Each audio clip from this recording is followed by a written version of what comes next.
I'll just warn you now, right? It may not be good, but I did this one a while ago.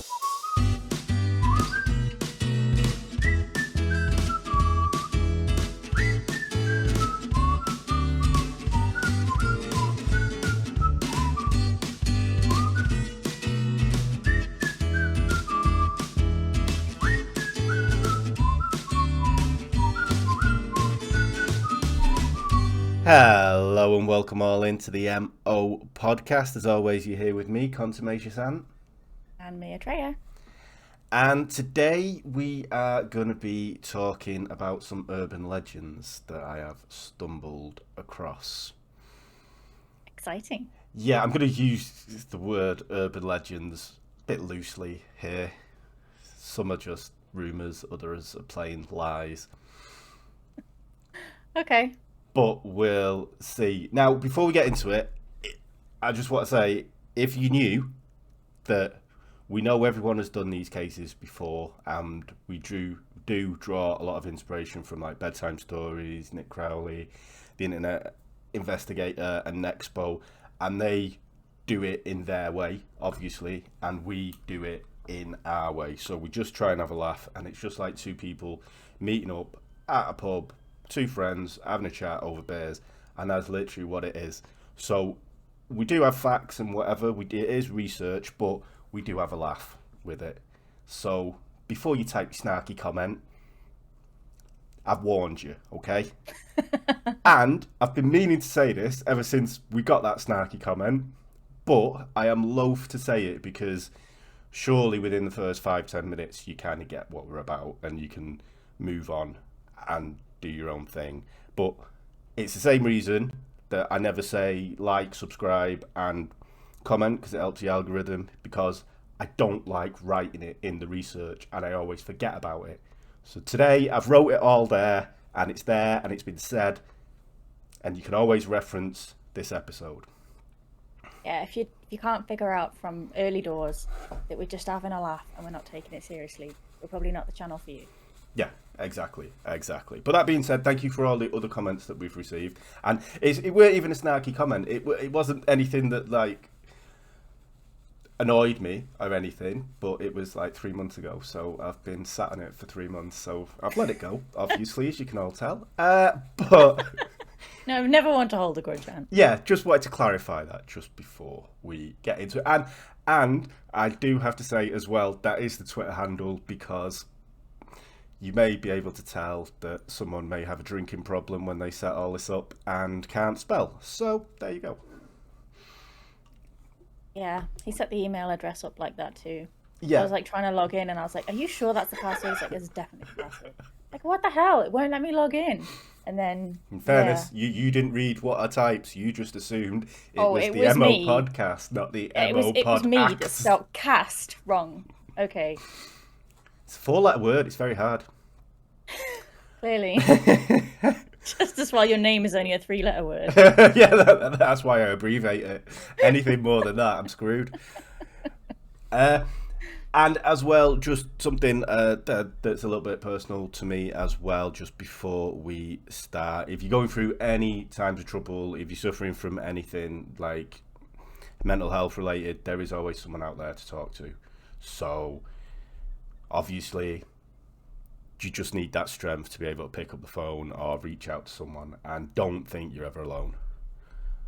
But, that being said, when I did these urban legends, I did them all in one go. And as has previously been stated, I may have a little bit of a drink problem. So, we've got 10 urban legends here, and the more progressive we go on, the more they kind of get a bit. I'd love to say out there, but they get shitter. Let's just be honest with the way it goes. So, obviously, we're not going to go through all 10 today because the earlier numbers are, if I say so myself, quite well researched, but the latter ones kind of just, yeah. You're like 8 Stellas in by that point. Yeah, so it was just not good. So, we'll probably get through maybe 3 or 4 and depending on time, we'll obviously come back to these at some point. So, I will give you the choice of picking a number between 1 and 10. 7. That's okay. I think that's an alright one. If the good ones are at the start, why didn't you give me a number to pick between like 1 and 4? I thought you were going to go for 10 and shame me straight away, to be quite honest with you. Kind of glad you didn't. Get me Gegs on in case you've got any. Have you got any pictures? Yes, but Right. like only one picture, because the urban legends, no one's taken a picture of them, have they? They're not real. No, but I mean, well, I'm aware of that, but I just thought, everybody has a Bloody Mary picture somewhere. Could have even put a Bloody Mary on there. The cocktail. Very interesting you say that. Can you see my notes? I mean, Bloody Mary is a fairly default one, dude. Now, I didn't know it was called Bloody Mary until very recently. What did you think it was called? I thought it was Candyman. I mean, that's the name of the film. But anyway, we may talk about that at some point during this. But number 7 is the Folk Monster. So, the Folk Monster, or as it's more popularly known as, the Boggy Creek Monster, is an ape-like creature. Yeah, now you know what it is. That's the one. Yeah. I was like, So it's named a Folk Monster because this happened in Folk, Arkansas during the early 70s. It got the name the Boggy Creek Monster because of the film, which we will get to. But this is basically a Bigfoot that hangs around in Arkansas. Now, the first report started in the general area of Folk and the surrounding areas in 1851. Now, it was just a giant, standard Bigfoot kind of reports, especially in 1851. It's a big, hairy man. He's walking around the area, worrying our sheep, whatever they do. But locals have started seeing in this specific area from 1964 onwards. Now, this really gained popularity in the 70s. Now, at the beginning of May 1971, Bobby and Elizabeth Ford were just Netflix and chilling, I suppose, when this creature apparently reached through the window. At the open window, I'm assuming. It knocked off the screen that they have, because of his mosquito screen or whatever, and then just reached in. Now, I don't know what they were doing, what prompted this, but I hope he wasn't trying to grab a feel. But Elizabeth at first thought it was a bear, and Bobby and his brother chased the beast away. They fired several shots at it.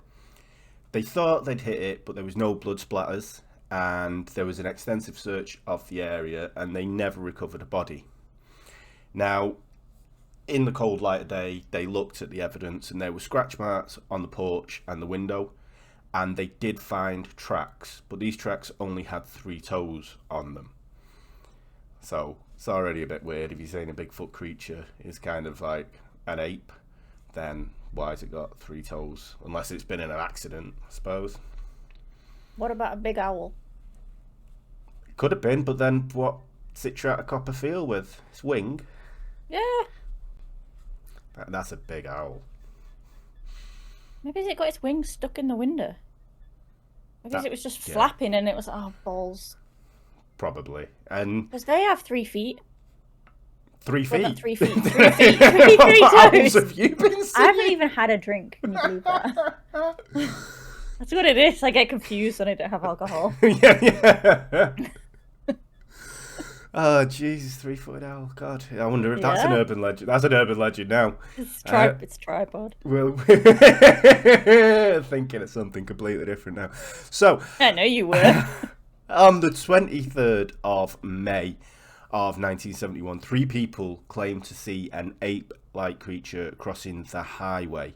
And then over the next couple of months, several reports were made of sightings, and there were footprints being found all over the place, with a local game warden called Carl Gallon unable to confirm what had made these prints. I don't know why he'd be an expert on all the prints in all the world, but He deals in game. He's not a fucking zoologist. well, exactly. It's not a hoof. I don't know, fucking deer. So If this guy doesn't know, no one knows. Yeah, let's not get the professionals in. that's it. If he doesn't know, it's obviously a Bigfoot. Surely that's all it can be. So as news spread, Bigfoot, yeah, social distancing world champion, patron right there. As news spread about this ape man in the area, a local radio station put out a bounty on this creature, and it was an astronomical $1,090. Oh my god, I thought you said they put out a bouncy, and I'm like, I just pictured loads of these like forest rangers and cops on space hoppers just bouncing around looking for this Bigfoot. This is the way we'll get it, boys. It'll never expect this. So, that would have been more fun. Yeah, it would have improved the film dramatically. So this drew hunters from far and wide, and the sheriff actually had to issue a no-gun policy in the area to preserve public safety, because they were just going out willy-nilly shooting at owls, 3-footed owls, I assume. The archaeologist Frank Schambach determined that the tracks were 99% hoax. The reason being, as previously mentioned, if this was actually an ape or a Bigfoot or a hominid, then surely there'd be 5 toes, not 3. And the Skeptoid podcast also said, in total, every last shred of evidence that the fault monster exists is all anecdotal. Not a single piece of evidence is testable. The folk monster fits very poorly with the model of a living animal, but it fits very well with a local legend. Now, out of this, in 1972, the film The Legend of Boggy Creek was released. And have you seen it? Let's not talk about it. So, yeah, it's one of that. I wouldn't talk about it. But it's so terrible. One of the first scenes is a dog getting yeeted across the porch. And it's not even like an overhand throw. It's just, whee! And you can see the arm in shot. It's a terrible, terrible movie. It's just... And it wouldn't even hold up on shit film night. It's shit, but it's shit. It's not so shit that it's good. It's so shit that it's terrible. Yeah. I mean, I don't even know how it did as well as it did. It was filmed on 160,000 budget, and it actually grossed 20 million at the cinema. And clearly had nothing else to watch that year. Slow year for films. That's all I can say. I mean, I turned it off after 20 minutes because I was just, I can't do this. And a lot of the actors are local people. And it's kind of like the Peter Kay Crime Watch reconstruction thing. And it's like, they're all just dead wooden, and they're just, it is. I mean, I suppose if you'd seen the Patterson Gimlin film and you kind of wanted to think that it was a Bigfoot, then maybe, but it is just clearly someone in a suit, and look there, there he is in the background there, just hiding in the trees. He's not even hiding, he's just standing there. This is what he does. He does this a lot in the film. He just walks out and just stands there and then walks away.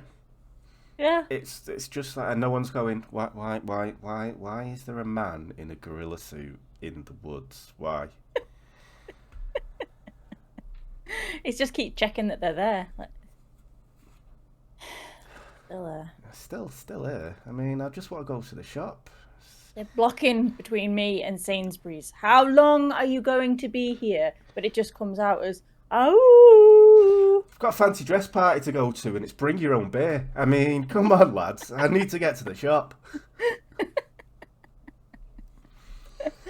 So that is the urban legend of the Boggy Creek / folk monster, and it's only so popular because of that terrible film, which is obviously it gained cult status, and Shocking that, like. yeah, I mean, it doesn't Princess even. Bride has got cult status. That's a good movie.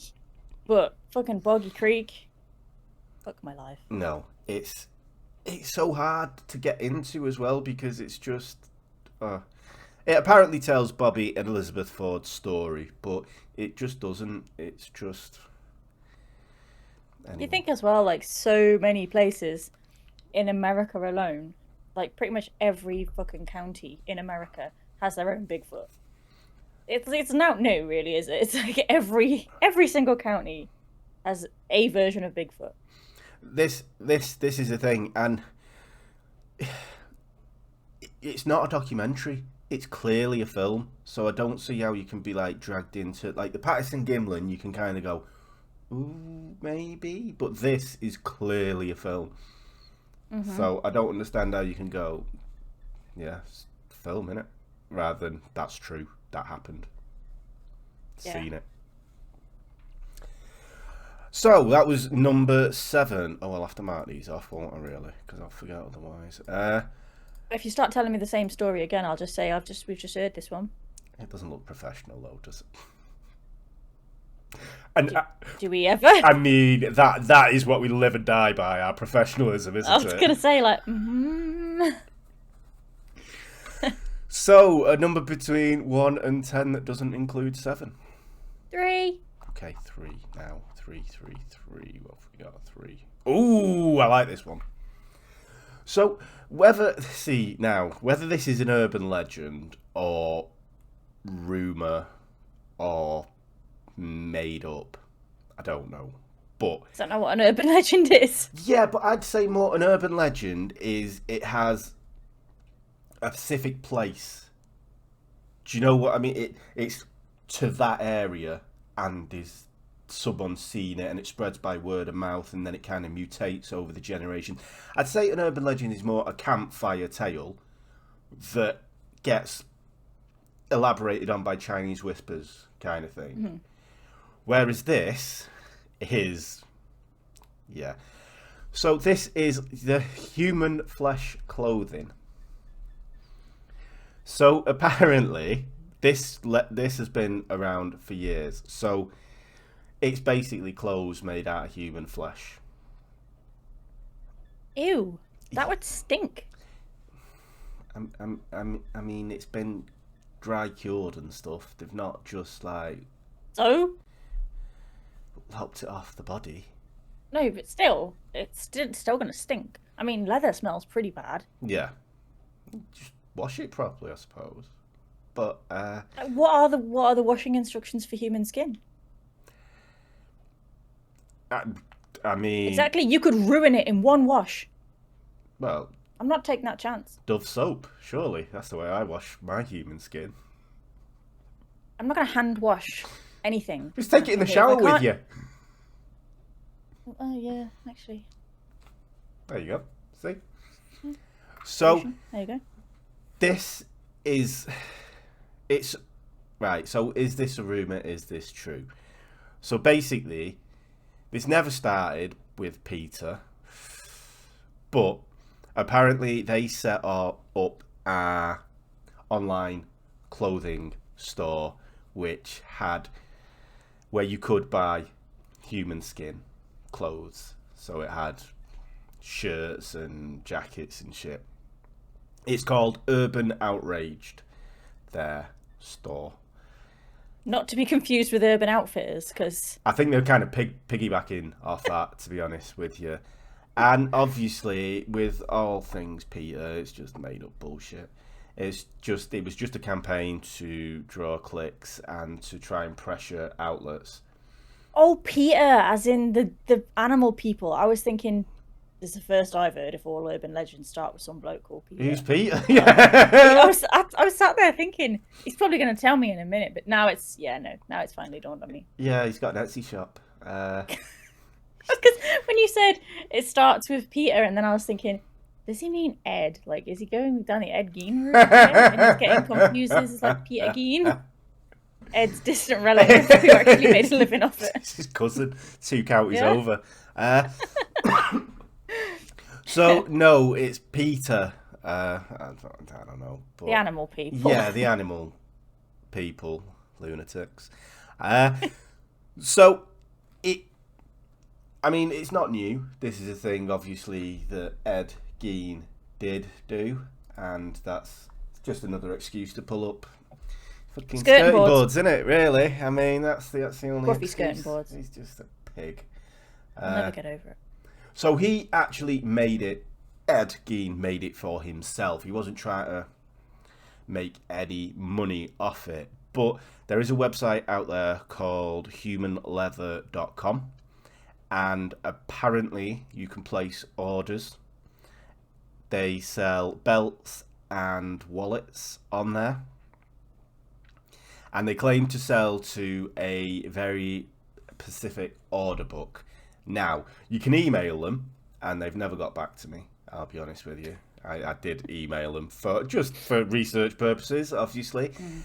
And they used to have an FAQ page and a price list, but that's all gone now. It's just a home page. So I just think it's an art project. But apparently I think the belts were $15,000. What? Well, I mean, it's got to be ethically sourced, hasn't it, really? You can't just... That was my next question. Where are they getting the human skin from? So apparently it also says that you can trust them because their leather has been donated to them.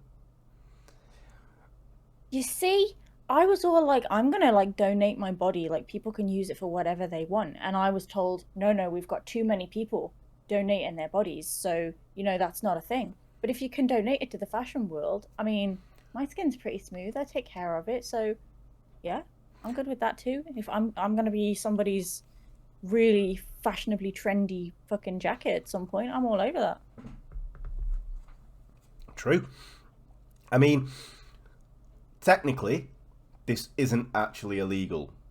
Trading in body organs is illegal. But as skin isn't classified as an organ, this potentially could be legal. Obviously, as we've talked about before, being a cannibal isn't illegal. It's how you get the body that is the sticking point in that argument. And this would be the case here as well, because getting human skin or donating your human skin, like I've got any other skin, shit, I let that one out of the bag, did I? I'm going to donate my human skin, but not my foreskin. Is that okay? So it could technically be possible, but again, I just think it's like some kind of art project. And it is interesting to know that this website was registered in 2012, and in 2020 it was renewed up until 2025. So they've renewed the domain name. That's a really long art project there, Ant. Yeah. But someone did do this, and as an art installation, and they used, I almost said Steve McQueen's skin, but they used Alexander. Is it Alexander McQueen? He's the fashion designer. Yeah.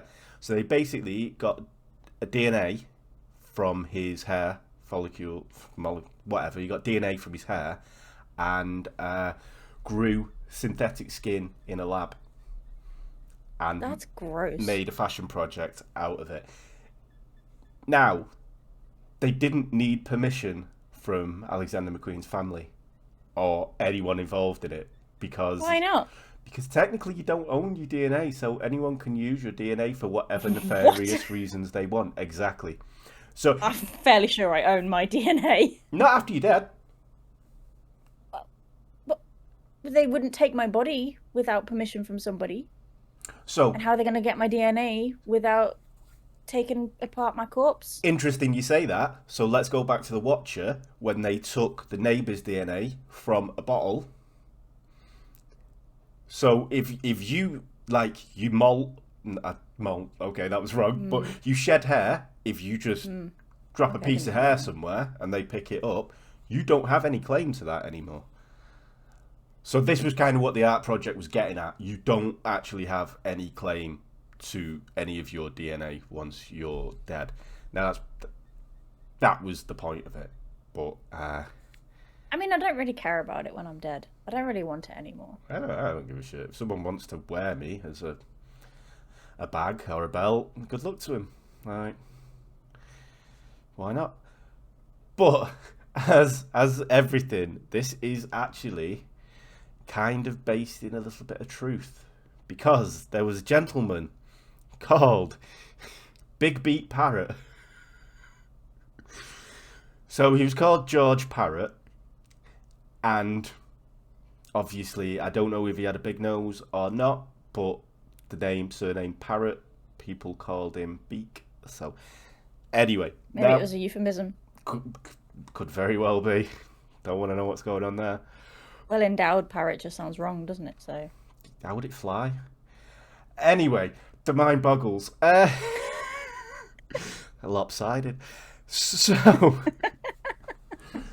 George Boy was an outlaw in the 19th century, and he did some very nefarious stuff during them times. He was cattle rustling, arson, stampeding cattle through the Vatican. Watching Blazing Saddles there, I think that reference from.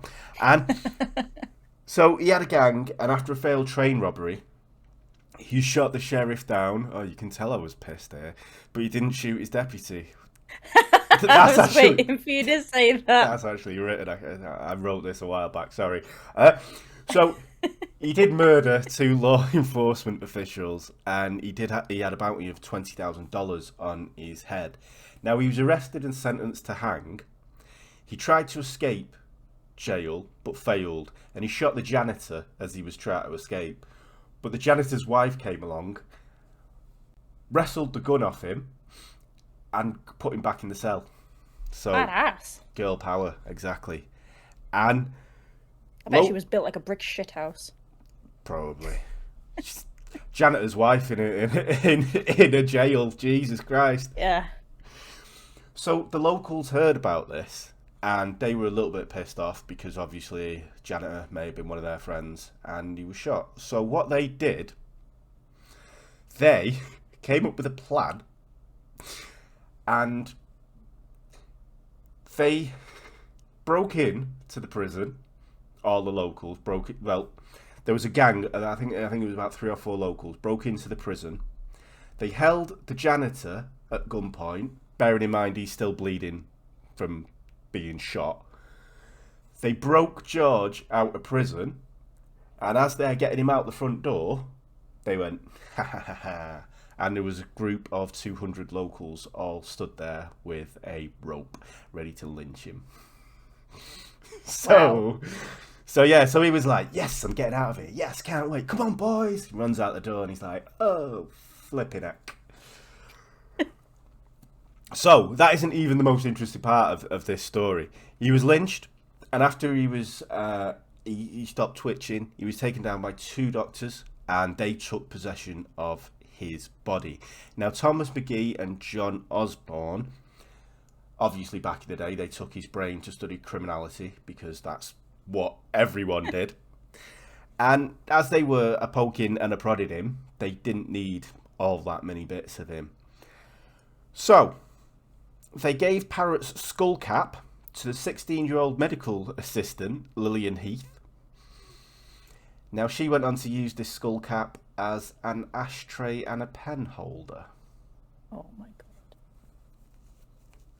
How good would you be if you're dead and you're like, well, at least my body parts are going to... I'm sorry, what? An ashtray? I'm an ashtray now. Am I a good one, though? No. An ashtray? I'd be wounded. It's just roll-ups they smoke. They not even proper cigarettes, just roll-ups. But they didn't even glaze it either. Maybe not. But what is interesting I don't know what year it was, but Dr. Lillian Heath, she was one of the first female surgeons in Nebraska, and she still had the skull cap when she was in her 80s. Ew. Yeah, so this is like 1950 onwards, and they did DNA test it, and it was Georgie's skull cap. So she did have it lying around. She was like, no, I still got that. Yeah, of course. I don't care if it's a human skull. I need to put my pen somewhere. So, that isn't... And why is she using an ashtray and a thing as an ashtray and a pen holder? That's, I know. She's going to chew the end of her pens and they're going to be tasting like ash. That's minging. That's just bad skin. And she's a doctor. Bad hygiene. That is. It's pretty bad hygiene having a skull as an ashtray, to be honest. Yeah. But then Dr. Unless she probably washed it first. I mean, do you think so? It was the like 18 odd, weren't it? Didn't know what germs were. Well, he did, I suppose. But then Dr. John Osborne, who was one of the doctors that took possession of his body, he was elected as Wyoming's first Democratic governor. Now, at his inauguration ball, like everyone, I suppose, thought, oh, I need to wear some fancy threads. So he had part of Georgie's skin made into a pair of shoes which he wore that night. Ew. Yeah. I mean, there were rumours that he did have moves like Jagger that evening, but they can neither be confirmed or denied. He also had the rest of Georgie's skin made into a medical bag. Ah. Which he kept all his medical tools in. So... That's minging. Yeah, we know this because in 1950 a whiskey barrel was found and it contained the shoes and the lower half of the skull that Lillian's skull cap fitted, and they put it together and it was an exact match. And now the shoes are on display in the Carbon County Museum in Rawlings. Only the shoes and the lower half of the skull are now on display. So I assume Lillian... Someone else has got the ashtray. Yeah, I assume she asked for it back after they did the testing on it and went, I want that back. I got 200 Benson and Hedges duty free here. Need to get through. So yeah, that was a little bit of a crazy one, and yeah, people... Doctor's bags are quite big though, aren't they? Yeah. George must have been a bit of a chonker. I think he may have been a big lad, I'll be honest with you. Didn't see any pictures of him, but... Because I feel like you might get small hand luggage out of me, but I didn't fancy a medical bag. No, and a pair of shoes as well, so... That's what I mean, yeah. There must have been a lot of them to go around, quite frankly. So yeah, I think we've got time for one more. So 1 to 10, not 3 or 7. So I'm gonna say 10. Oh fucking hell! Well, we've got time for 2 more then. So number 10. This is exactly the notes I have. Hippo eats dwarf. Yes. So again, that's all I've got on it. Again.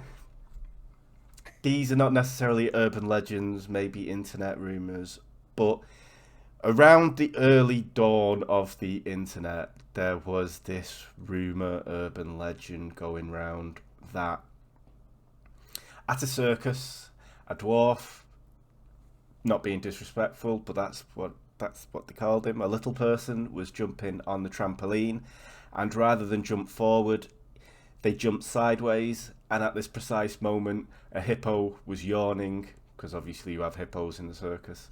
The hippo was yawning right next to the trampoline. He landed in the hippo's mouth, and the hippo involuntarily swallowed. I mean, I have serious reservations. No, really? I mean, hippos are pretty big, but I don't think that a hippo's mouth is big enough to swallow a person. Because yes, okay, little people are still height-wise smaller than the average human, but width-wise are the same. I mean, This is still like this is so a hippo's like jaw. No, I'm not buying it. so these are all from Wikipedia. The headlines that I've got are from Wikipedia, and then obviously not this one, but on the others I have done independent research on it. But this one states that the crowd at the circus thought it was all a big joke until obviously the dwarf or the little person didn't reappear, and then they all started to panic. Nope, still not buying it. Yeah, apparently it was taken from a National Lampoon's article before they became films. They were a magazine, and this was taken from a National Lampoon's article, and obviously that's not a real paper. It's not Hello, not that that's a real paper either. But oh, hello, where have you gone? Hold on, I don't know. Oh, hello. I'm back. You're back. You're back. I don't know what happened there. My phone couldn't take it anymore. It was like, nope, No, not having nope, it. not buying this. Not buying this one. That's yeah. I personally wouldn't buy that one either. It was just the end of the night, and I was rounding it out. But yeah, there is a Wikipedia page on it if you want to go and check it out. I have not made that up at all. I just write what's in front of me. I don't have the imagination to make something like that up. But yeah, okay, so we've got one more then. Number one. Oh, you know what? I thought it was something else, but it's not. This is the Loveland Frog. Frog? Frog. So. Oh, he's cute. There he is in all his glory. Apparently, in Ohio, Loveland, Ohio, there is a frogman who is on the loose. He stands 4 feet tall and hops all over the place, I assume. That's terrifying. He's not cute anymore. Not if he's man size. But 4 feet tall. Right. Hippo would eat him up. Easy. Oh, no. Oh, no, a 4-foot frogman. No. It makes it worse with the size, doesn't it? Because you could deal with it. It was like 6 foot or something, but it's just a little thing. No. Danny DeVito in a frog suit. What's that about? Oh, no, I'd want to like kick him in the head or something. Oh, no. So, in March 1972, police officer Ray Shockey was driving downtown Riverside Drive at night. And this is right in the centre of downtown. It's next to a river and opposite a park. And all of a sudden, he saw an unidentified animal shuffle across the road in front of him. Now, this foul demon spawn was fully illuminated in the police cruiser's headlights, and Ray got a really good look at it. He described it as 3 to 4 foot tall. It looked to be about 50 to 75 pounds. It had leathery skin, and he reported spotting the animal crouched like a frog before it momentarily stood erect to climb over the guardrail and back down towards the river. Now, for some reason, he decided to call this in rather than just go and have a look, like, because everyone's going to be, yeah, Ray, of course. Would you go and have a look? I've just seen what I think is potentially small frog man at night jump across the road right in front of my car, and I'm on my own. Would I balls be going and having a look? I'd be ringing the bastard in as well. He's got a gun and a big torch. So, how do you know that the frog hasn't got a gun? Could be. But for 2 weeks, the rumours swirled around town, and there was a couple more sightings. And then Officer Mark Matthews, while in the same area as Shockey's sighting, saw a strange apparition crouching by the side of the road. And rather, I mean, probably like most American cops, he just didn't give it any time, just shot it straight away. So he picked up the fallen carcass, placed it in his boot, and took it back to the station. Now, when he got to the station, he called Shocky over, opened his boot, and went, "Is that it?" That's a small child. Yeah. What have you done? Yeah. Shocky confirmed that the actual dead body in the back of the boot was the creature he had seen, and it was an iguana. An iguana? Yes, but it A was big one, though. It was missing its tail. So this is the reason why because if you would have seen an iguana, like you'd see the back end of it, but it didn't have a tail. It just like had two legs at the back and a bum. Iguanas aren't 4 foot tall. Apparently this one was, and it looked like a frogman. I could understand if he was like, "Oh yeah, I saw like a Komodo dragon." Yeah, okay. That didn't have its tail.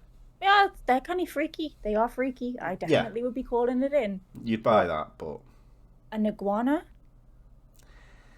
A really big one. yeah. And I mean, How big do iguanas normally get?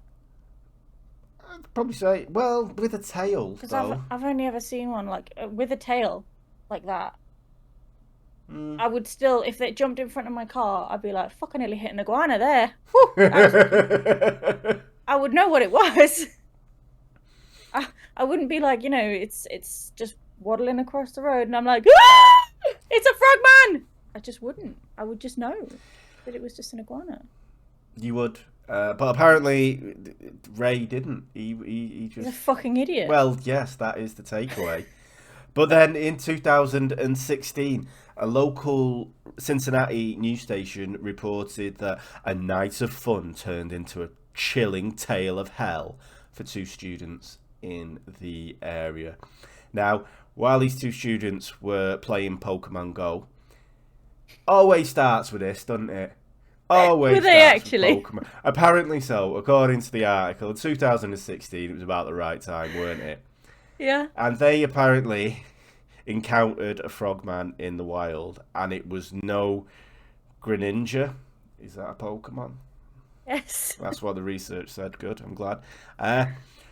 So while they're out trying to hunt their made-up Pokemon, they came face to face with a real one. A giant frog looked at them square in the eyes, rose up on its hind legs, and slowly walked away. Turned out it was a student in a homemade frog suit. I was going to say, they didn't even lob a Pokeball at it. Just some guy. Carry one round for fun, just in case. You just never know. Crazy shit goes down in this world. Could it? You imagine that person's just trying to fucking scare the shit out of people and ends up getting knocked unconscious with a fucking Pokeball. Why'd you do that? But yeah, it was just some dude. Frogman, I choose you! Who has a homemade frog suit, though? I assume the same guy who has a giant gorilla suit, who's like a lot of fancy dress parties going on. Furries, Really, maybe? God, Can frog people be furries as well? I think They don't have any fur. the technical term for them, I think, would be scalies. But I think Scalies. I will be corrected at some point. One of them odd people. Yeah, definitely. I'm not even gonna. I know it takes all sorts to make a world, but I'm not gonna beat around the bush. Those people are odd. They're odd. Very much so. And this is coming from an odd person. Yeah. That is very true. Since I think right, with 4 down, so we may as well go for 5. So another number. 2. Okay. Bloody Mary.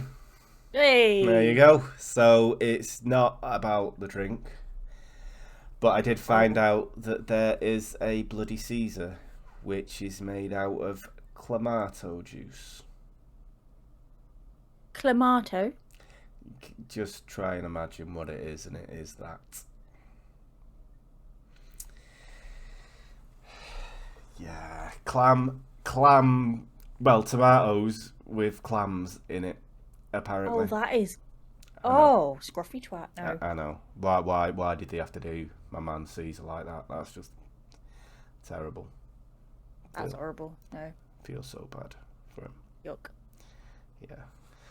But Bloody Mary is a spirit or a phantom, ghostly apparition that appears behind you when you say a name multiple times.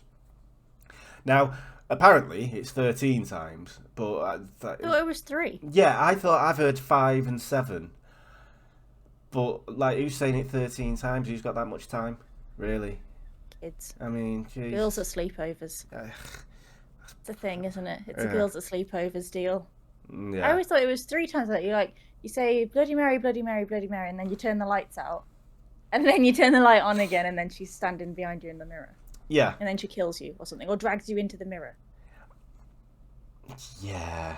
I mean, I think I got 7. Is it Candyman that's 7 times or 5 times? I don't know. I thought Candyman was only 3 as well. Oh, okay. I don't know. I mean, Candyman. obviously, it's the occult, so odd numbers, they do play the part in it. But, like I said earlier, I always thought this was Candyman rather than Bloody Mary, but I've learnt this recently. I wasn't invited to many girls' sleepovers. Looks to be you. Neither was I. Well, yeah. I mean, I turned up to a lot, but I wasn't invited to any. So apparently, this is kind of based in fact. Now, many years ago, when women needed affirmation or confirmation of who they needed to become when they grew up, they would follow a divination ritual to find out who their future husband would be. Now, this specific act of divination, not saying any of these words right, and I know it, was captotromancy. So that's where you use a mirror to try and predict the future. So these young ladies would walk up a flight of stairs backwards, holding a candle and a hand mirror in a darkened room. It's very dangerous. Don't try that at home, kids. Yeah, I mean, the lengths they went to. Like, fair play to them, but yeah. So they would. Their husbands want to be with them when they've got a broken back, broken neck, and fat ankle when they're lying up in hospital. Fell down the stairs in the dark. So apparently, they look in the mirror and they'd see their true husband, or they'd see the Grim Reaper. So, what about if the Grim Reaper was your true husband? I mean, maybe that's been the case for many of them that have seen the Grim Reaper. I mean, I've not heard. I've got a really itchy nose. Sorry. But so this is where the Bloody Mary ritual legend grew out of. Now, the reason why it's done in a dark room with only candles on is because that you can hallucinate when you do that. It's an actual fact. You start staring into a mirror, you start to see things that aren't there. Features can distort or melt, and you see strange faces when people are strange. And there's also some kind of goddamn hippie meditation stuff based out of this as well. It's like one of them Gwyneth Paltrow things that isn't really real. It's called mirror gazing, and it is just exactly that. It's as bad as it sounds. I mean, if you're into it, fine, do whatever you want to do, but it's you just ask questions of yourself with it, and yeah, fine. It's supposed to be like looking into the depths of your soul, and like it's like soul searching, isn't it? But you can just imagine Gwyneth Paltrow sits there doing it every night while she's lit that candle that smells like a vagina, you know, while steaming her lips. But yeah, but as well, this is doubly scary because this has actually happened. Now, I don't know if you've seen it, but there was something called a TikTok. I think that's the thing. Last year, when a New York apartment renter found a giraffe coming from behind the mirror, and she took the mirror down and she found a whole other apartment behind the mirror. So this is a very common thing in One-way glass. Yeah, so this is kind of a very common thing in projects and social housing. So in 1987, Ruthie Mae McCoy was living in public housing in Chicago. Now, she struggled with mental illness in the past, but she was trying to take steps to improve herself. She was getting better. She just recently received a supplemental security income check of $2,000, which she bought some new clothes for herself and a few household goods, but the rest she was putting down to move out of these projects. Now, because it's public housing and it's projects and it's the 80s, obviously in Chicago, they're not the best areas, so even these kind of modest gestures brought attention to herself that she had a little bit of money. And on the 22nd of April, Ruthie made a call to 911 stating that people had thrown down the cabinet and they were coming in through the bathroom. Now, the dispatcher was confused. She didn't have any idea what was going on. And rather than record it as a break-in, she put it down as a disturbance. So because of that one little thing, the police didn't go there as soon as they should. And they didn't try and force entry. So they turned up, they knocked on the door, no answer, and they left. Now, Wow. before the police car arrived, there was reports from the building of gunshots and shouting.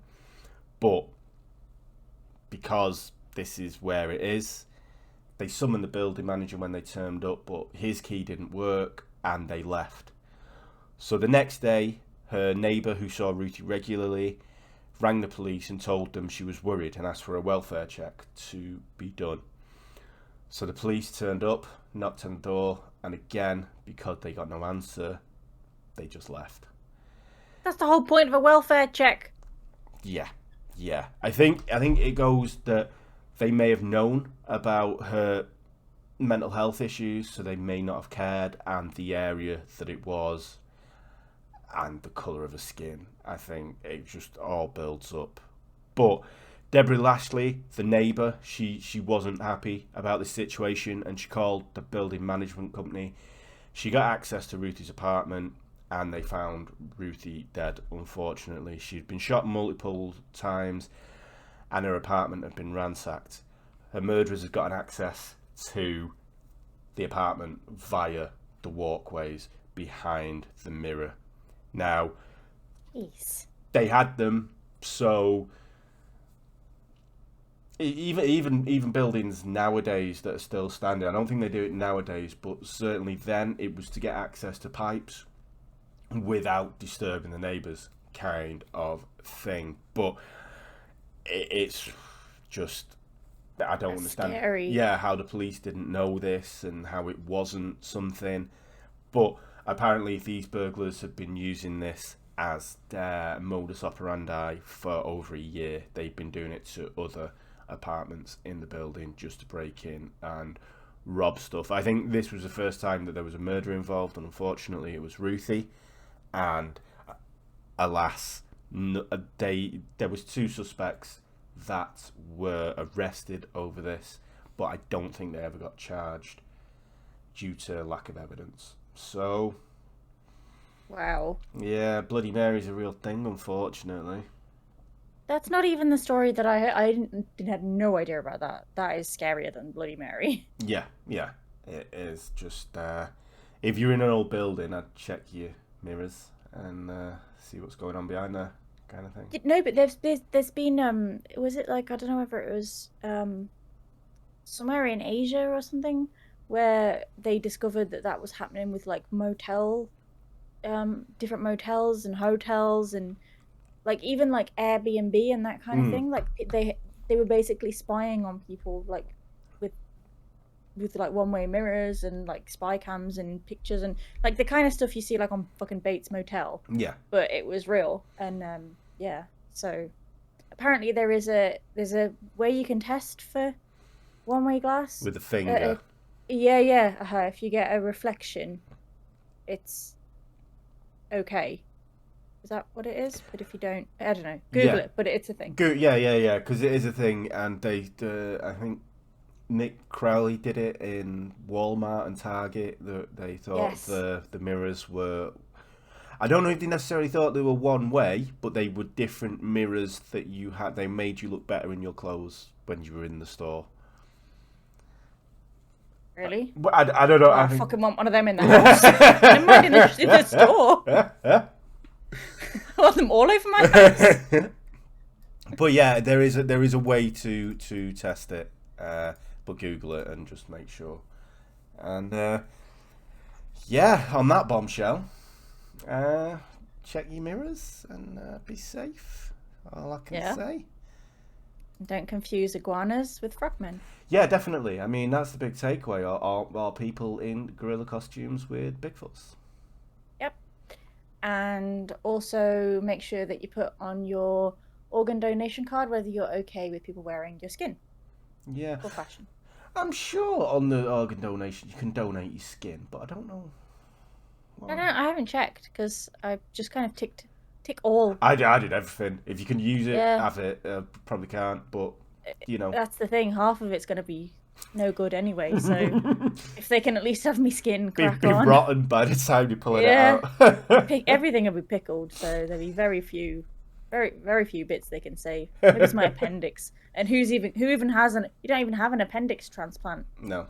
Unless, by the time I die, they might have figured out exactly what it's for. And it might be very useful. And mine is still here, so... You're planning medicine to jump in 10 years, aren't you? Jesus. Hey, somebody's got to figure it out at some point. Oh my god, that is what it does. Actually, we do need it. Dave's fucked. Yeah. What's anyway, no. What's the program where he eats the appendix? Eats the appendix? Yeah, he thinks it's a chili. Oh, that's horrible. Can't remember. Anyway, it's from the 80s, something. Oh, that's minging. Yeah. Anyway, yeah. On that bombshell, yeah. Good time to end there. Yeah. So, this has been the MO podcast with me, Conservation Sam. And me, Atreya. Thank you all so much for joining us again, and we shall see you next time. Oh my god. Bye. Bye. The MO podcast. The MO podcast. The MO podcast. The MO podcast.